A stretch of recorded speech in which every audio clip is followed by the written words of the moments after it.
In this tutorial, I'm going to show you how to select a major for your course. This may also help guide you if you need to select a specialisation. If your program does not require a major or specialisation, you can head over to Tutorial 5, Enrolling in Units. This is your study plan, found in the My Enrolment tab. Your study plan is a guide which shows the units that you need to complete in order to graduate from your course.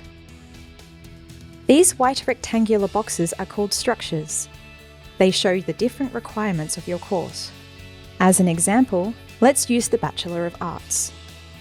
If you click on the red Choose button on the right-hand side, you will be presented with all the available majors for this course.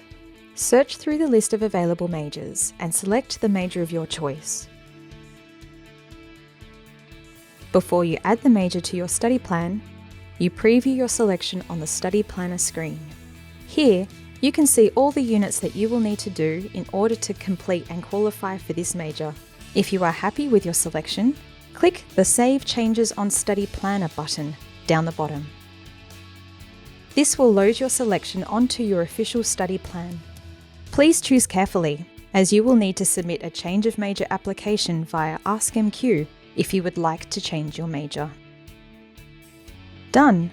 With your study plan expanded, we can now proceed to enrolling into units. In Tutorial 5, we will learn how to enrol into units and explore the study plan in a little more detail.